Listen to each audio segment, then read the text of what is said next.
Hello, everyone. Welcome to the Emerging Pod, where we get emerging people into emerging careers. Today's guest is Yacine Mahdid. Yacine is the CEO of Axya, and he also runs his own blog where he shares his experience navigating the field of data science and machine learning. I actually first came across you through one of your blog posts where you told the story on how Axya was built from a hackathon into a full-blown startup. Welcome, Yacine. Good to have you. Thank you. Thank you for having me. Yeah. So, do you want to tell us a bit about yourself? When did you first hear about data science? How did you get into it? Yeah, for sure. So my background is a bit unusual for the field I'm at. I actually have a background in computational neuroscience, and I studied at university like anatomy and cell biology. So I was volunteering into research lab, doing all kind of like very interesting experiment in a different level of, uh, of scope of the brain. So I was in a psychiatry lab doing like a memory experiment with schizophrenic people. And then I did some computational neuroscience stuff studying consciousness. But on all these levels, when you're studying the brain, what happens is that you have no choice but to learn how to interpret the data because it's highly dimensional. It's not just like I don't know a very simple time series and stuff. It's so complex that there's many way of grinding through the data to get to your insight. So during my curriculum, I had to learn just because I needed to get to that get to that outcome for this experiment, how to do that computationally. Otherwise, it would have made no sense to do it by hand and stuff like that. So I got heavily into computer science at first. Absolutely loved it. Loved how I could see directly the impact in the research I was doing. And from there on, it's just like a direct transition because as soon as you're doing a bit of data science, you're able to understand that if I want to predict X, well, cool, you can use machine learning and stuff. So I got into machine learning, deep learning, while studying the brain. So that's a bit the story of how I got into data science. I got lured into that field. That's awesome. I suppose what elicited your curiosity about the brain.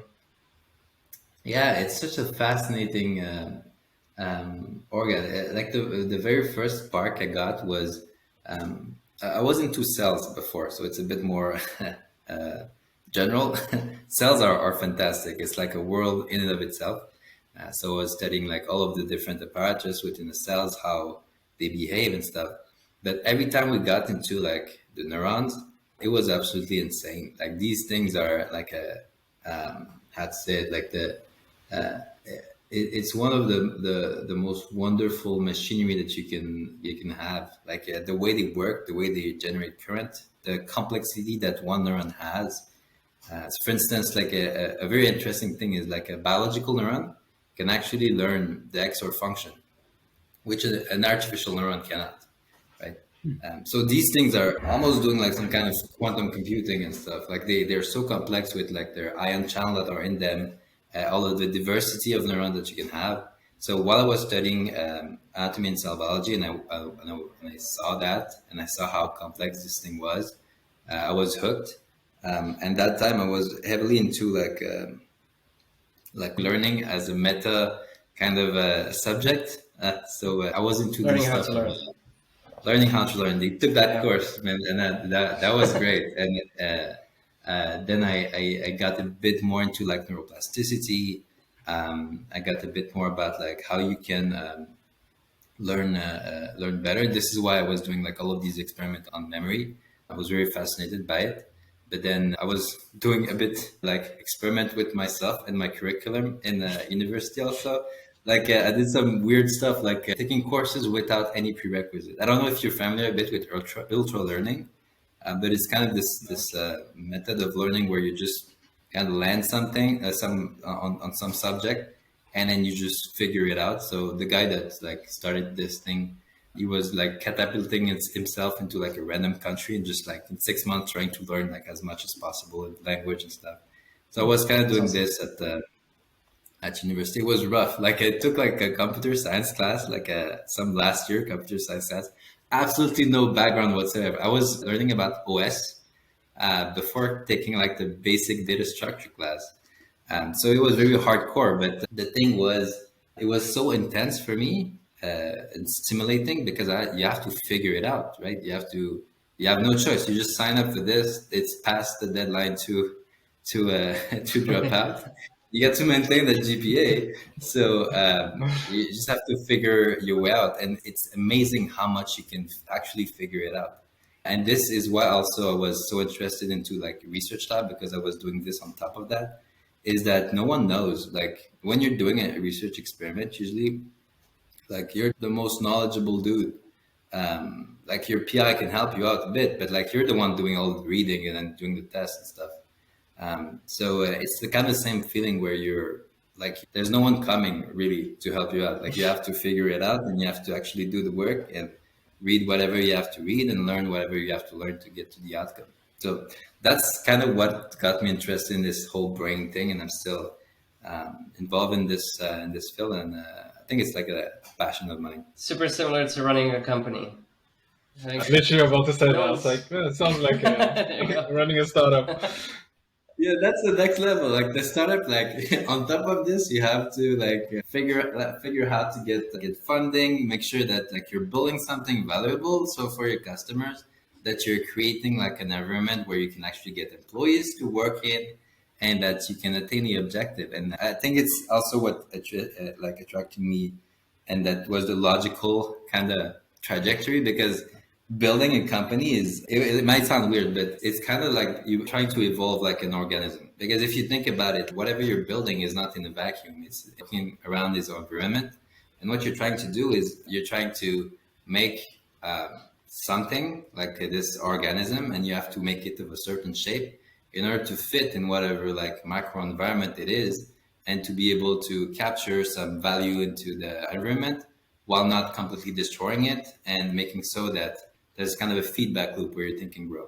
That's kind of how I seen it, and I got this like simmered in my mind, because I started my company when the pandemic hit, and we had this long discussion about like, hey, should we do like a remote company, or like just stay in the office, or like just wait it out and stuff.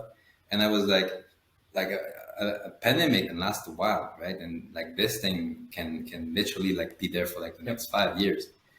So I don't know when we're going to get back to the office and stuff. So if I was to make an organism in this current environment, how would it look like? And the answer was easy. It's like, it has to be remote. For our stuff, it will work.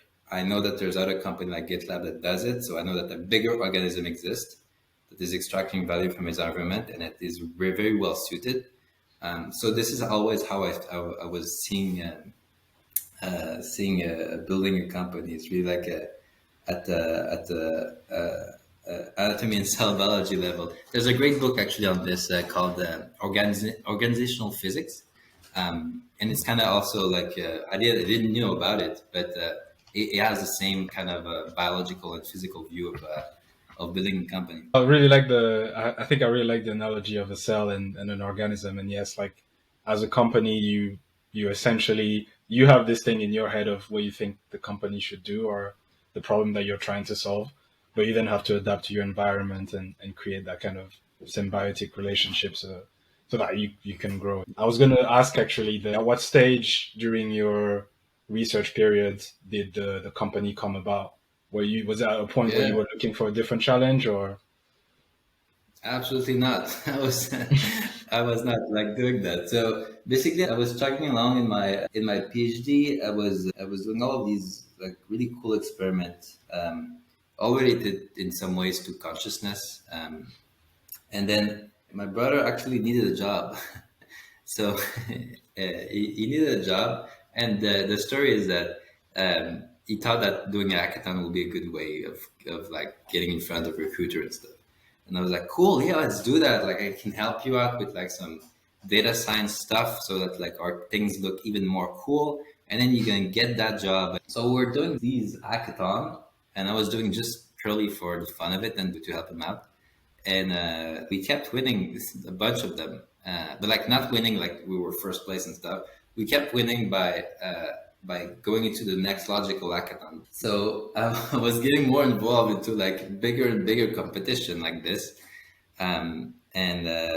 Yeah, at some point we got into a big one. It was called aqua hacking back in the days, and you can get like 25K at the end of the stuff, and then fast track into an incubator and things like that.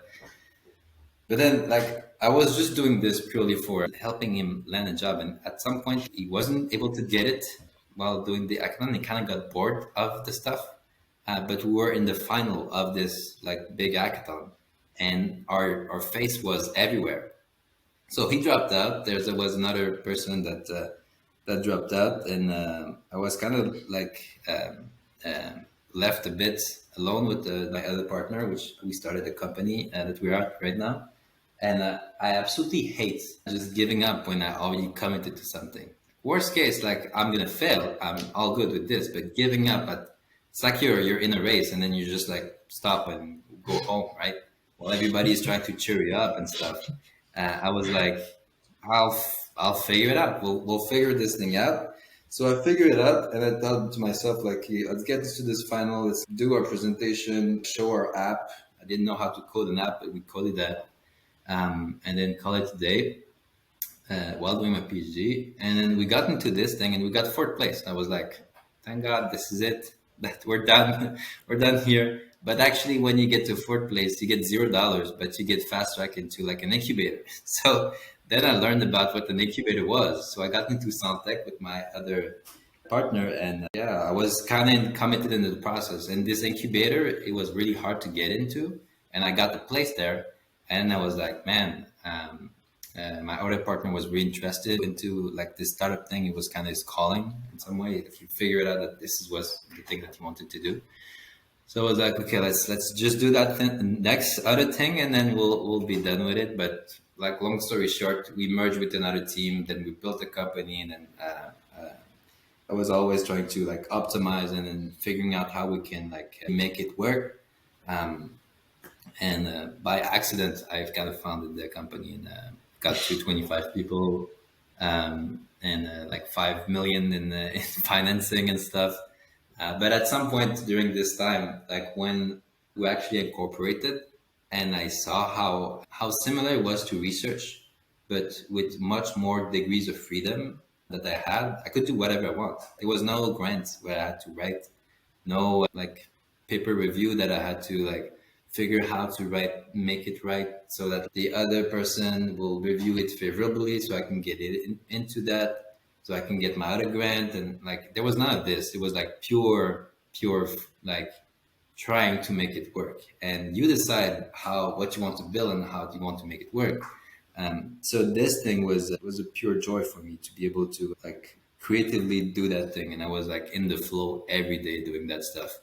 So I was doing this at the same time as my PhD, but at some point I was like, there's no way I can support my company and do a PhD at the same time at the stage where we're like 20 people about to get our fundraising. So I decided to drop out and to pursue this. And I was starting to get it burned out because no way you can do both properly. So I had only like a year left almost in my PhD, but I decided to drop that out.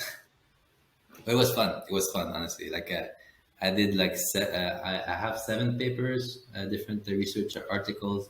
I was involved with like cutting edge research, so there's no regret on my part on this. Like I actually didn't care that much about the PhD. What I cared about was like doing cool research in this field and learning more about it. And I was starting to kind of hit the ceiling with all of the other stuff I had to do. Yeah, so that's the short story. How did the idea come about for Axya?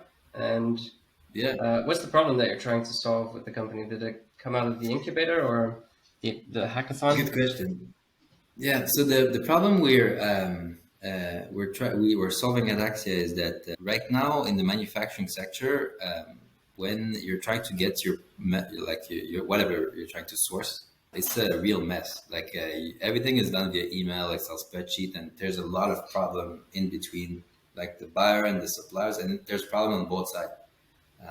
It's really not lean. It's really not. It's very wasteful, and it's creating a lot of problem down the line. And when you think about a manufacturing plant, you're thinking about like Six Sigma, lean manufacturing, like they're doing like some cutting edge like parts and stuff. When they get to actually outsource and get the part they need to do whatever assembly they have to do, it's email and Excel spreadsheet. So a lot of pain over there, and I had no idea about this. Like honestly, coming from computational neuroscience, but when we got into the incubator, we had another idea. We had an idea about data cleaning and stuff. But we realized that with another team over there, they talked to a lot of clients and in this industry, and there was a real big problem to solve over there. And they were more on the manufacturing side, so they were seeing that.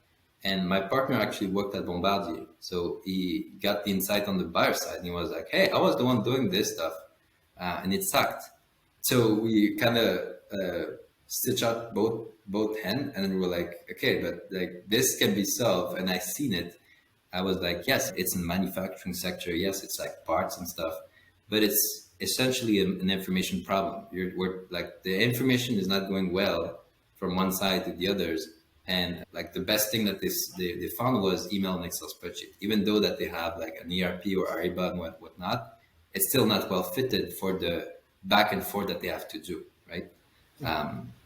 It kind of would be like trying to, how to say it, like collaborate on a software project purely via fax or something like that, or email. It will suck, right? Everybody will be like an immense amount of issues and stuff. It looked dumb, but it's kind of like this because it's very complex. You have this part that needs to get manufactured, but it's the engineer that did it and stuff. And then the manufacturer, they know best how to do these parts. And then you have multiple of them, maybe in the same like package that you have to source. People will have questions.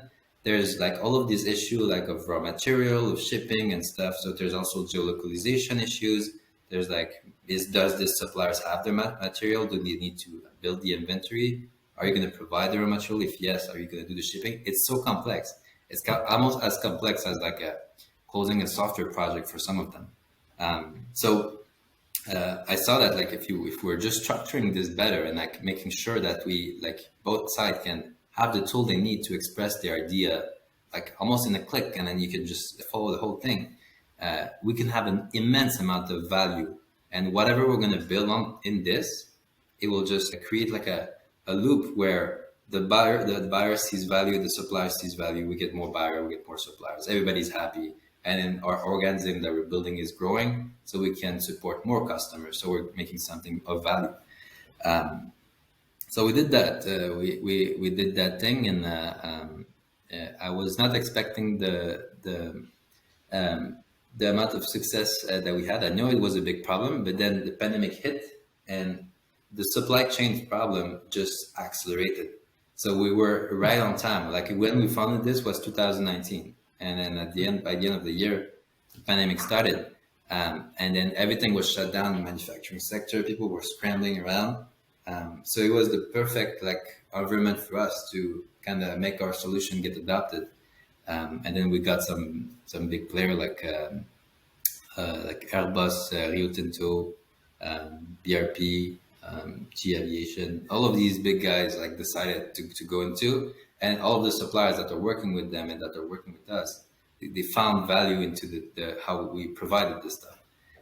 So it was cool. This is kind of how we got the idea got started. And we had to ditch our initial idea, my friend and I, but it's kind of an idea that kind of built up via hackathon, which is not necessarily connected to the customer.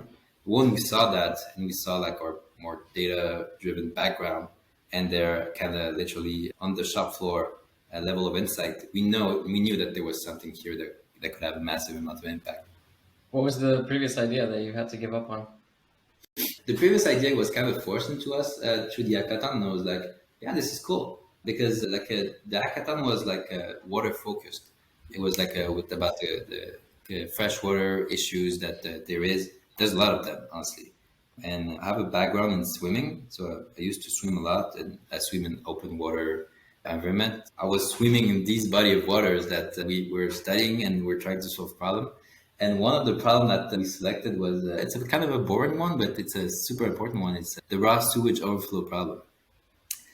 So what happened is that you may not know that, but every city, like a sewage system, is not 100% good. Like especially like in an environment where there's snow and stuff, because then the level of water kind of varies a lot. And when all of the snow, the water that is frozen accumulate and then just thaw at the same time, like the sewage system can't handle that for some reason.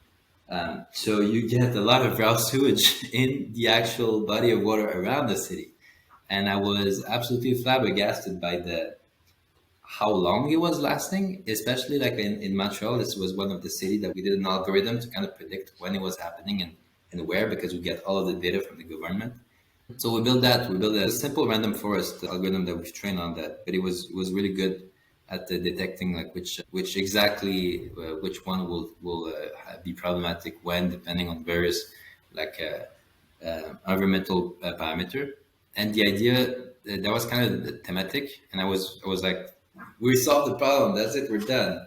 But then you have to sell it, right? And who's you going to sell it to? And we were like, we're going to sell it to municipality. But then municipality don't care about that much, because what are they gonna like? You're showing me a problem that I'm kind of aware about. What do you want me to do about it? Like, we got into a stalemate here because we're like, hey, we get more visibility for you. You can give this to your citizens and stuff. They were like, why would I ever do that? So that's kind of that killed the idea, but we solved the issue ish.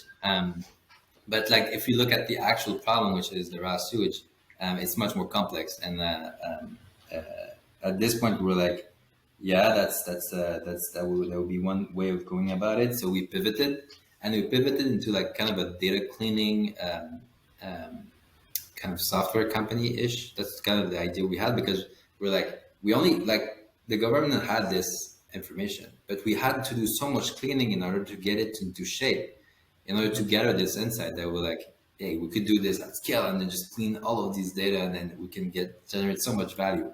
But all of the data are like dirty in a different ways. So you're basically not a software company, you're more of like a service company. Yeah. And we're not like data cleaning sucks if you're in data science. So you already know about it. Like just cleaning data is like the worst part of the stuff. It's the most important one, but it's the worst one. We're not especially passionate about this, and we knew that it will be like kind of a slog to like build a company around this, because of how each of the different landscape in the environment was so different.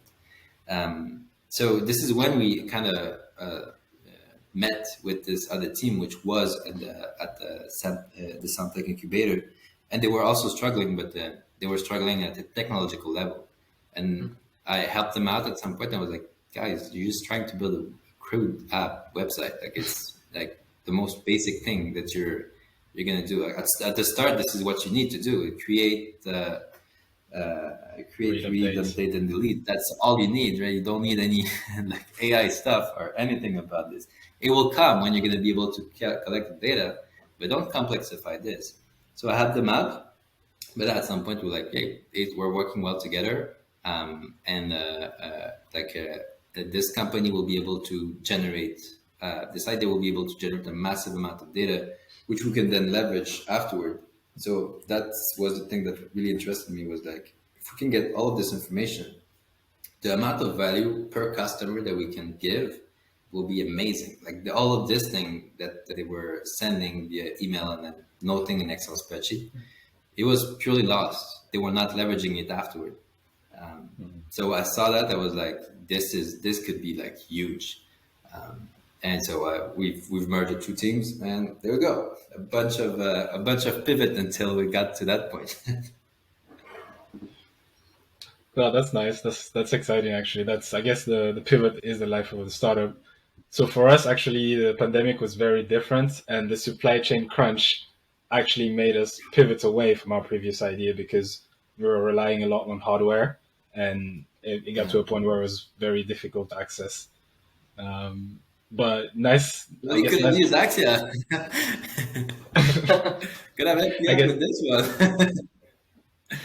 that's true. That's true. So I guess as a cell, you guys have adapted well to your environment, and you've adopted other cells to turn into a new idea. So in the process, you've had to build a team to be able to deliver that. And like you said, for you guys, it was a longer term, medium, long term data play. How did you go about building the data team or the data side of the company? How did you structure it? When you're starting with a company like this, you have to be very careful to not put too much biases, especially in a how to say it, in a field where the status quo is kind of like the most threatening aspect. Because what it means here is that no one found a shape that fit the issue, right? If you're trying to mimic, let's say, Ariba, and then you go about it and you mimic it a bit, and then you try to sell it, like some of the customers that we have already have this software, and it's not fit for this issue. And if you're trying to mimic other type of software, it will be a bit difficult. So you have to iterate quite fast and figure out a shape that is more aligned with the problem that can solve this part. So actually at the beginning, I've put the data into the back burner. I was the one like thinking about this, but I was like, guys, we're not doing any of this until we get a significant amount of data. I was the one like creating the first prototype of the apps. And they were made to be like thrown away. They were made to test something out and then check if we can get a generate value. And we did better than this. We actually sold the idea of the apps that I know we could build before we released them. So I think that was one of the main reasons we got so much success, because my three other co-founder, they weren't on the road. They met with clients and then they sold the thing. And then they were like, yeah, we're building this. Will cost that much. Are you in or are you not? And then when we got enough amount of checks, for me was like, hey, there's a validation in the environment that this thing would work. So let's actually build that so that we can get feedback from like the environment in order to make the software even better so that we can sell it better. And then we did that loop kind of forever. That's kind of how we went about it. And as I was building this, at some point I was like, I'm the bottleneck, so I need to hire. And then I hired a bunch of interns at first because it was still kind of too malleable. So I relied on junior people, and just so that we can get something up and running, even if it was buggy and stuff, it didn't matter too much. And as soon as I found a shape that was like extremely well suited for the problem set that we had, this is where I was looking more at getting like a software architect with experience to take my role as a CTO, because I was a CTO at first. So I found this guy. I was able to poach him from Ubisoft before he got into Shopify. So I made him CTO and was like, hey, you get it here. Let's work together. It's going to be fun. And then I got in, and he was able to structure this thing even better than I could ever do it. And then I was more involved into like the data aspect, because he made we were starting to collect a lot of data, and I was able to do this feedback loop with him. And this is where I got more into a COO role, where I was kind of coordinating with like that aspect, with the sales and marketing aspect, and ensuring that all of these shapes could lead to whatever objective we're trying to hit. Kind of how we got into building that team is like, I didn't hire first this guy because I didn't know if we were doing an ERP plugin or like a mobile app or whatever it is. You have to be careful at first. So you're much better at first to just kind of figure out how to do it, right? Even a bit crappily, it doesn't matter, but you have to learn fast. But then as soon as you're doing it and you're becoming the bottleneck in something where there's value, this is where you have to offload yourself. So at some point I hired a bunch of people, but I was like, I can't teach them more and make them grow better with my current knowledge. I will have to learn and then give that. So I much rather hire someone which already have a massive amount of knowledge so that it can help this team grow. And now this apparatus is growing kind of past what I could ever give them. That's kind of how I always view team building. If you're a founder and whatever you're building is tightly related to the overall shape of the company, right? And like in a kind of dramatic fashion, you have to do it yourself. Up to a point where you become the bottleneck for something. Even the sales, we're doing it ourselves, and we learned about it, and we do it, and then we're able to like show the vision and stuff and sell kind of at a decent level. But at some point, when you pass a certain point, you're like, okay, cool, I can teach someone to do that, and they could do it, and then you hire someone, and at some point you're like, hey, I can have someone that is able to teach other people to do it, and the platform will be better, and then you do that. That's the movement that I would encourage people to do when they're trying to build a team. That's so true. That's such a good point. That it's, as a founder, you need to learn how to do things yourself first before you, because that's what you have. You have your own time as a resource, and that's mostly it, usually. So it's better for you to kind of figure out, how do you sell the product? How do you build the first version of it? And then once you see that you have some traction, surround yourself with people that could do it much better than you could to really accelerate. But you need to be able to do it first, just so you can spot who would actually be able to do it well. Because otherwise, anyone can come in and tell you that they're going to do it better, and you wouldn't know how to discern. You have to do that, but also use that feedback directly to change how the company is heading towards, right? Or what shape it's heading toward. Because that's the thing that, like, if you were to start a company and hire like a top-notch head of sales, top-notch head of marketing, top-notch CTO, and you're the founders and stuff, and you're like, hey, we're going there, and then like it doesn't mean it will work well. It absolutely doesn't mean it will work well, because maybe you're heading in a completely different direction, right? And then you have all of these competent people trying to do everything they can to go there, right? And they might give you some input, but they will try their hardest first. So it's kind of slowing down learning to get there. But maybe it's like the wrong direction, absolutely the wrong one. And you should not try to do this, right? And then you learn it too late. You have to pivot to something else. All the work is now kind of wasted. And then they're like, hey, shit, man, okay, let's do it again. And then you do it again. But there's going to be 100 of pivots until you find the shape, right? So you have to be very careful at first, and you have to take it upon yourself and kind of tap yourself straight into where the information is coming in. And then you get that, and you're able to do like a kind of 10 pivot a week, right? But then as you do these pivot, some segments of your company kind of stay uniform, and you're like, fantastic. This one, like, I don't have to think about it now. I can get someone to think about it, and they will be able to have it stabilize. I know that. It's this other part that I need to research and figure out. And then you do that, and you have more time now to learn and to do that thing properly. It's kind of much better to do that and have like mentors that can help you, guide you, and have this mindset of like, I'm gonna figure out, I'm gonna read about it, I'm gonna like do whatever it takes to actually do that thing. Than to trying to outsource early. It will fail. It will fail dramatically if you do that. I totally agree. Yeah, absolutely. So now you've raised, you mentioned earlier, you've raised about 5 million Canadian dollars.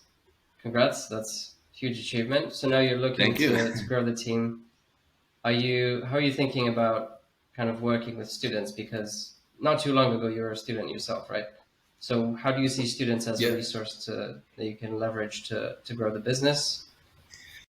Yeah, for sure. So from day one, we worked with students. So we had a bunch of interns, and I'm working a lot with the MyTax program. I don't know. That in Canada. We do actually. We have the MyTax program, and it's great because I was hiring PhD students while I was still a PhD student to do some specific part of the things. And it's great because for a PhD student, getting more money is fantastic because you get so little and you can't get more technically because you have to work full time here. But because with the MyTax internship, it's like an literal internship. It's legit that you spend your time doing this sort of thing, but you're still getting paid almost way more than what you're getting paid. You think so? There's always PhD student working with me. I much prefer having, because of our setup, I much prefer having like very expert students working on a specific problem than junior people trying to learn with the others. That's kind of just a byproduct of having a fully remote company, because when you have a remote company versus an in-office company, um, the junior people struggle a bit more because they can't just like go and ask questions and just like get that immediate feedback. They have to kind of schedule a meeting, figure it out themselves, and then get there. And there's only like a very specific kind of um, student, almost like entrepreneurial mind, that are able to do that well remotely. The others kind of struggle with this, so it's harder to hire junior and then provide them with something that is useful.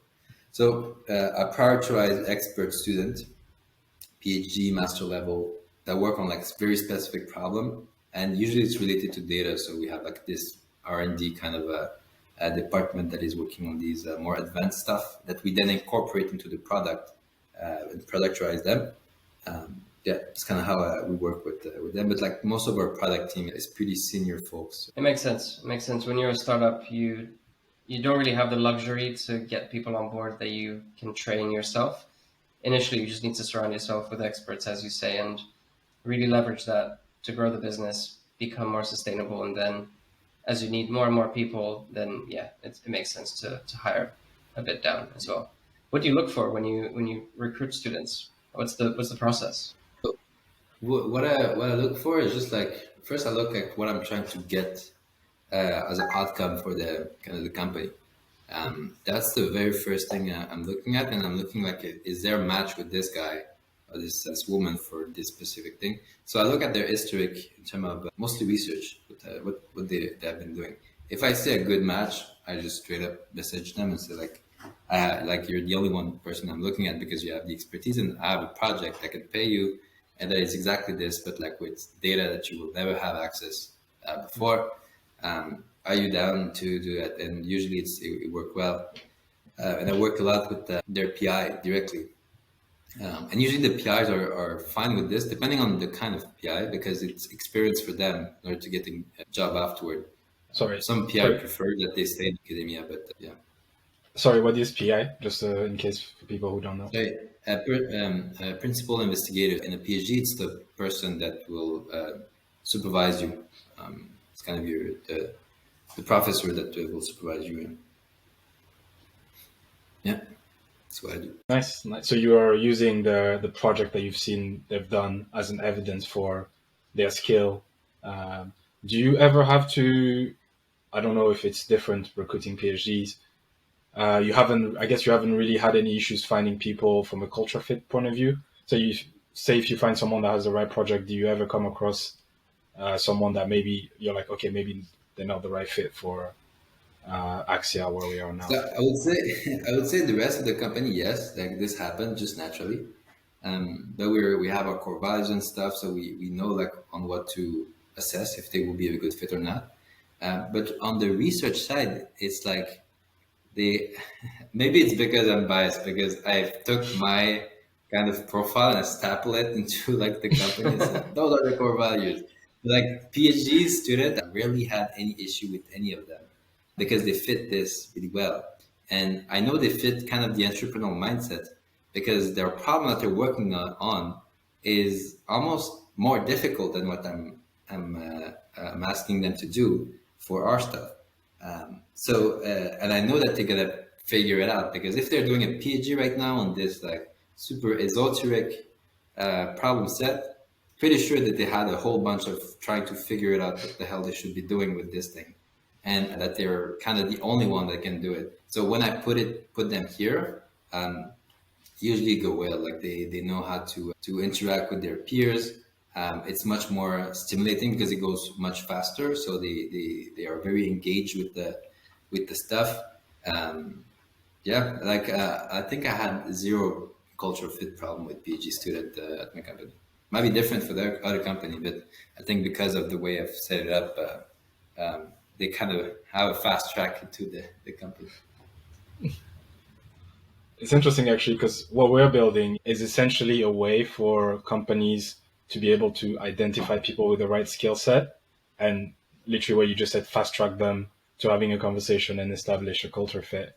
And I just find it really interesting that you've essentially was able to do that based on the project that the PhD students were doing. And I guess yes, if you're doing a PhD, you already probably have a certain personality type, and that's taking care of it for you. So it's quite interesting. I guess what's the future in terms of the data team for Axya? Where do you see? So right now you're leveraging interns using MyTax. How do you picture the first data team being structured? Yeah, for sure. So now we're at an interesting point because we're getting a heckload of data, which is nice. Like we're at the point where like the data play is starting to comes in, and we're doing some interesting thing right now.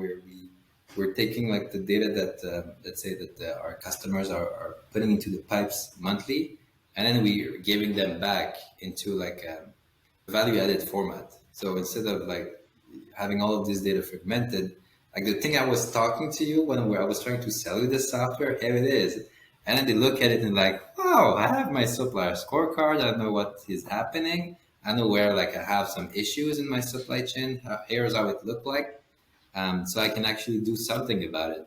So we're at the point where we can create value with the amount of data that we have, and there's many projects we can do. How I'm seeing it grow right now is that I'm still hiring a PhD from time to time for a very specific project. But as soon as the customer validate one one specific value stream, which is starting to be the case, my thought process here is that I'm going to hire someone that could do this much better than me and give direction much better than me. So I'm going to get like a senior, most likely data scientist with a lot of background expertise in kind of different companies to leverage this. How does that line up with the business? Where do you see Axya going in the next, I suppose, couple of years? And how is the data team kind of supporting that growth?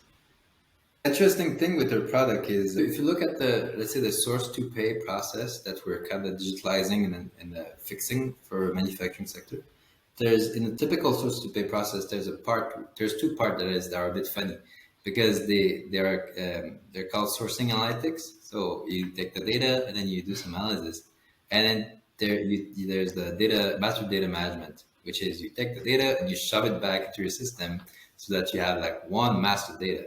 What we've done is we've removed this step into the sequential process, which might look weird. Why are you removing like the step if they're so important? And what we've done is that we've like put them around the process. Like this is happening on a real time basis now. So you're sending an RFQ to your suppliers and whatnot, sync back to your system straight up. You want to know like some information about like how this thing is going or the historic of the part, it's done. It's already structured in the process so that you can get that insight up front. You want to know how your real-time KPIs are for your sourcing for the month of November, and we're at the 11th. You can do it, right? You don't have to get an intern to look at this and then put you the data and give you the report in 3 days. So we've set up our product so that the data aspect is a completely integral part. So as we're going to grow, this will be the key differentiator of the company. We have a high reliance on getting that data and giving it back to our users so that they can be even better in their current process. So they go to a spot where I have absolutely no visibility, high data fragmentation, and absolutely no way to coagulate this into like some sort of insight, to a spot where they can do that automatically. They don't even have to put an effort. They get it out of the box. So an integral part, and as we get more customers, this will have to grow with it. That's really interesting. I like the way it feeds back into it. And I was going to ask about the recession, but you've raised the round, so I think at this point you're chilling. You're not necessarily too worried about it. Well, we have raised the round earlier 9 months ago. In the year. So the recession is there, yeah. But like it's not going too bad because we're kind of recession proof-ish because a procurement department is like a cost center at companies, right? Like that's kind of how it seems because there's so low visibility. It's just too difficult to generate enough valuable insight in order to get something that brings value and savings and stuff like that to the rest of the organization, right? But what we're doing is we make it go from a cost center to a value generated center. So it's a profit center now because you're able to get saving by tooling your folks to get the right suppliers. There's still supply chain disruption, whether there's a recession or not. So if you can't get your part, you can't ship your planes, right? So you have to ensure that this is unlocked. And you have right now you have two ways. You can go into your email and get Excel spreadsheet and just pray that this won't break, or you can use Axya, which is proven to work, right? So you decide. And the other part is that there's a heavy labor shortage right now, both in the manufacturer and at the procurement level. And the problem with the folks at the procurement level is that the most senior guys get poached left and right. So they are in a very, very high demand. But there's few people that goes into that field. And those that goes into that field are more junior, and you don't want them to mess up. So you want this thing to be as easy as possible and to upskill them like quite fast. And with our thing, it's much easier because the process is simpler. There's a lot of stuff that are automated, the follow-ups and things like that. And they kind of have like cheat code because they have like the part, the historic of the part. They already know like which supplier said what. If they work in different team, they get the knowledge of the others quite easily. It would be the difference between like having a junior guy work, let's say, with like a fat Python manual with no internet connection, or a junior guy like having access to Stack Overflow, right? I think the other one will be a bit more productive, faster. Thank you very much. Just any closing? Is there anything you'd like to plug about Axya? Or I think your blog is a really good source of info if you want to share that. Yeah, for sure. You can check out my blog or just reach out to me. Honestly, I'm very helpful. So if you need something and you listen to what I was saying, whether you're a PhD student or an entrepreneur or like someone working in procurement or data science, and you want some tips and guidance, I like to help people. So yeah, don't hesitate to reach out to me on LinkedIn, and we'll chat. Excellent. Well, Yacine, thanks very much for your time. Take care. Speak soon. Take care. Have a Bye-bye. good one.